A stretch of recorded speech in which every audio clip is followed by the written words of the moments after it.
Alright guys, hope y'all have been enjoying the MCS. So with LCQ starting up and this MCS stuff going on, there's a lot of juices flowing right now. No homo. Um, and, you know, I gotta share this stuff with y'all, and this is stuff that you really need to think about, and it's stuff that I never really thought about until I got to a real pretty high level. And even then, to really realize it and understand it really helps you to put together a better team.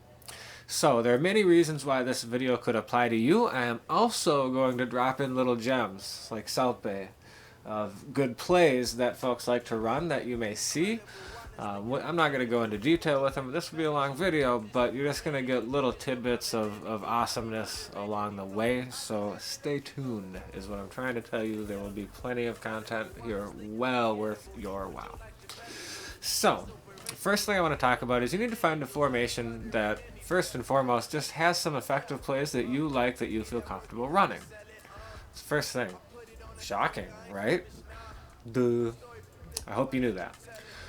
Secondly, you want to be able to audible to your second and potentially even third formations that you're going to be running, passing, whatever you're doing out of. You want to be able to audible in and out of that stuff at the line of scrimmage in a perfect world. So I'm going to give you an example of that. This is going to be in the Saints playbook. We'll start with tight offset TE. And what you're going to see here, this is, shout out W, this is straight out of his playbook. All right. So you will see him run this beater here. Y out HB swing. There's your first little gem. That's a hell of a beater right there. That'll get him. That'll get him. All right. You roll out, get him, right? So W will come out and bonk people in the head with this like crazy. Now let's say he sees something, right, in your formation. He goes, wait a second. This is some real heavy pass defense. Like you'd have gun bunch here if you like to run bunch. That's cool, right? But this is what W would do. He would come into this gun Taysom Hill slot, and he would hit you with QB blast. Is what he would do. All right. Obviously unconservative. But that's going to be how he comes to the line of scrimmage and base. The same thing with my run scheme, guys. Go watch that if you haven't. I talk about how things line up and how you try to get these advantages. That's all these pro guys are doing, switching stuff around. It's a numbers game. They're looking for an advantage somewhere in your pre-snap alignment. That's it. So that's another thing that you really need to consider when you're looking into your plays. Let's get into a few other things. For the last few tidbits, I want to start by bringing up, I don't know if any of you saw tonight, saw K-Mac really get whipped. No cap, though, because he was out here trying to run in split close. It was MUT draft. He didn't get to pick all that, right? So the pros and cons of split close, especially in salary cap mode before the cap was so high, running the ball was a very big part of it, obviously. And you could audible under center, great for going against the 1-4-6. If you don't want to have to deal with picking up the blitz, just house column under center. A lot of great benefits there. Simplistic reads, right? You watch the user. Whatever direction the user goes, you look the other way, you make your high-low read. Something's open. Flexibility. I mean, you can create so many different formations out of it, right? And just the fact that they have really strong play concepts. You have a strong post route. You have a strong short corner route. You've got the potential for some beaters with some deeper posts in there. These are also things you want to start to think about when building your scheme. Do you have those types of routes? Because really, no matter what you do, you have to build it around the best routes in the game. You just have to. You have to make people account for one of the best routes in the game. That is one of the most difficult things for any stock defense to cover, and your entire game plan must start from there. Right? So the reason you guys saw me labbing all this Oakland stuff and giving y'all the best run scheme in Madden, period, and how it works and all the ins and outs of that. That was for LCQs. I didn't expect them to jack the cap up. I didn't want to try to compete with split close because of this downside.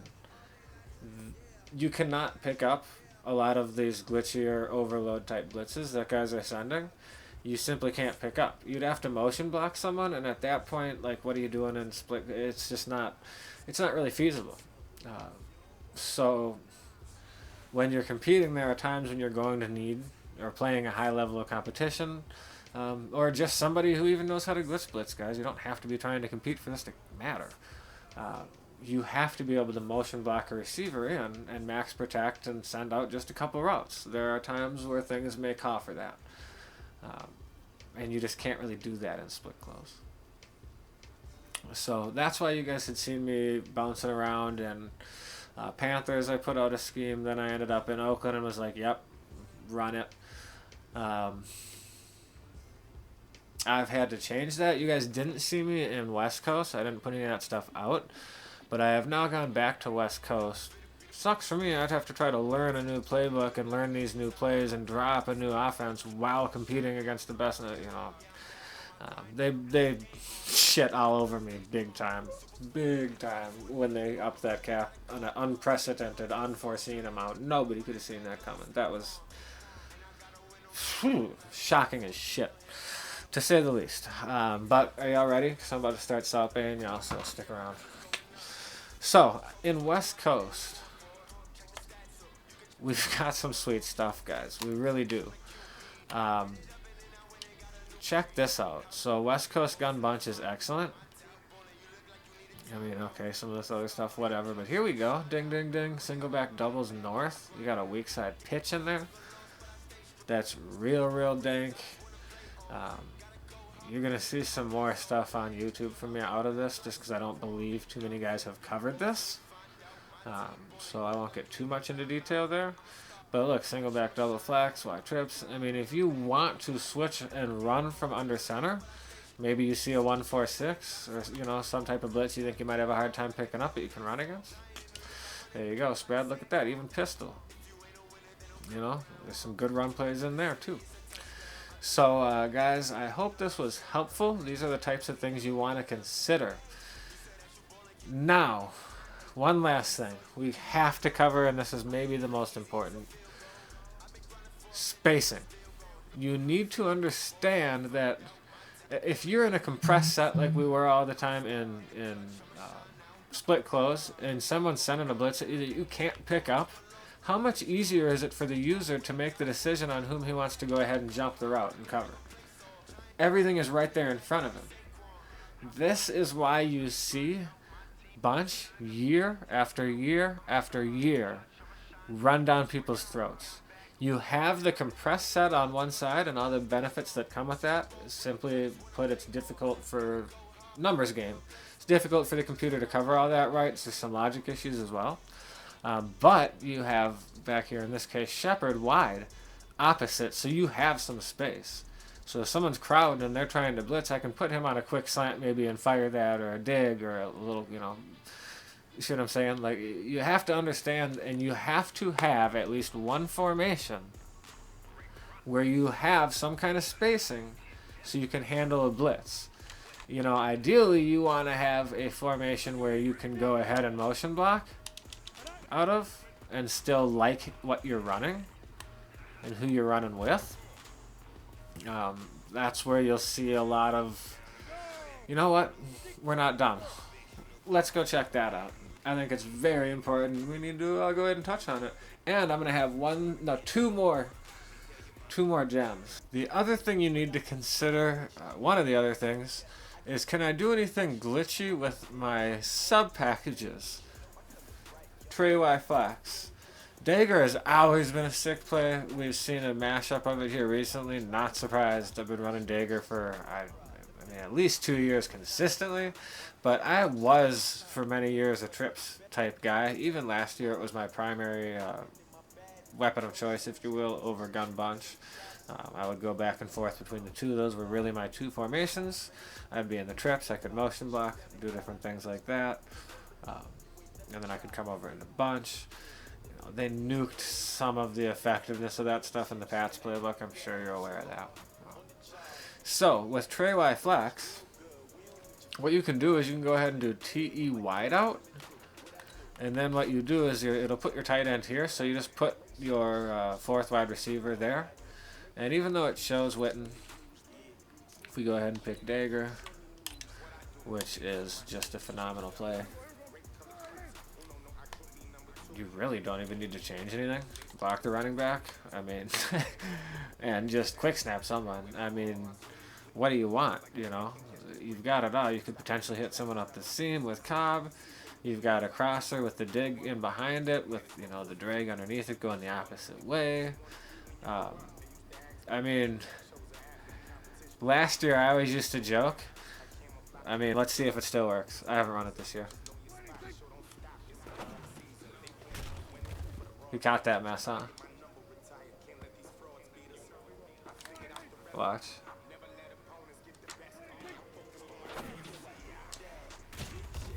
So it still works that way. I used to joke with once you get the timing of that play down, you could complete it every play with the blindfold on. I think I kind of proved my point. That still holds true this year. But the nice thing here is just the sheer flexibility you have from a space standpoint. So what I mean by that, obviously you can't max protect out of this. You can motion block, but you can't, you know, get that extra, that, you know, eighth blocker that we would be looking for. But you do have things spaced out to where it's very difficult for a user, you know, I mean, if I, you know, just for example, maybe I do something like that. Maybe there's a cover 3 look, or even just something like that. You know, again, just a quick example, right? Doesn't even matter. Maybe he's pressing, so I do something like that. But just A and Y being so far from each other, you know, it's very difficult for a user to jump that if they're blitzing you heavily, so you don't necessarily need to pick everything up, simply because of your spacing, right? Another example of that, you could put him on a slant way out there, and then not even motion block him, right? Just block the running back and say, I'm really not even going to try to pick this mess up. And do something like this. I mean, have fun, user. I like that even. Up each seam. You know, knock yourself out. I'm just going to snap it whatever side you go. I make a quick read to the other side. You know, you may need to A catch that, but you get the idea, right? It creates spacing. And we have gallop as opposed to a tight end, so now we're running this 4 wide, which is a little glitchy.